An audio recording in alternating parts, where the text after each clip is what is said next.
Proverbe 31. Paroles du roi Lemuel, sentences par lesquelles sa mère l'instruit. Que te dirai-je, mon fils? Que te dirai-je, fils de mes entrailles? Que te dirai-je, mon fils, objet de mes vœux? Ne livre pas ta vigueur aux femmes, et tes voix à celles qui perdent les rois. Ce n'est point au roi, Lemuel, ce n'est point au roi de boire du vin, ni au prince de rechercher des liqueurs fortes, de peur qu'en buvant, ils n'oublient la loi et ne méconnaissent les droits de tous les malheureux.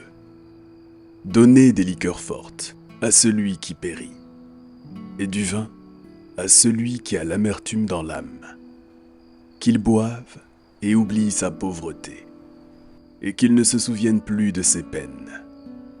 Ouvre ta bouche pour le muet, pour la cause de tous les délaissés. Ouvre ta bouche, juge avec justice, et défends le malheureux et l'indigent. Qui peut trouver une femme vertueuse? Elle a bien plus de valeur que les perles.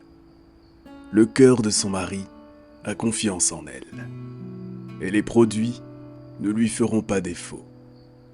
Elle lui fait du bien et non du mal tous les jours de sa vie.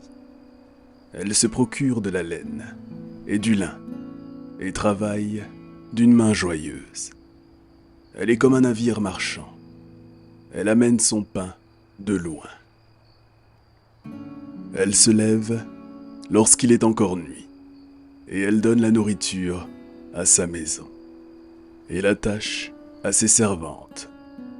Elle pense à un champ et elle l'acquiert. Du fruit de son travail, elle plante une vigne. Elle ceint de force ses reins et elle affermit ses bras. Elle sent que ce qu'elle gagne est bon. Sa lampe ne s'éteint point pendant la nuit. Elle met la main à la quenouille et ses doigts tiennent le fuseau. Elle tend la main au malheureux. Elle tend la main à l'indigent. Elle ne craint pas la neige pour sa maison, car toute sa maison est vêtue de cramoisis. Elle se fait des couvertures. Elle a des vêtements de fin lin et de pourpre. Son mari est considéré aux portes lorsqu'il siège avec les anciens du pays. Elle fait des chemises et les vend, et elle livre des ceintures aux marchands.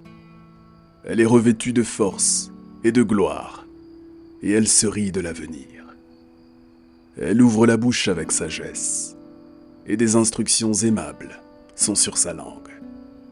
Elle veille sur ce qui se passe dans sa maison, et elle ne mange pas le pain de paresse. Ses fils se lèvent et la disent heureuse. Son mari se lève et lui donne des louanges. Plusieurs filles ont une conduite vertueuse, mais toi, tu les surpasses toutes. La grâce est trompeuse, et la beauté est vaine. La femme qui craint l'Éternel est celle qui sera louée. Récompensez-la du fruit de son travail, et qu'aux portes ses œuvres la louent.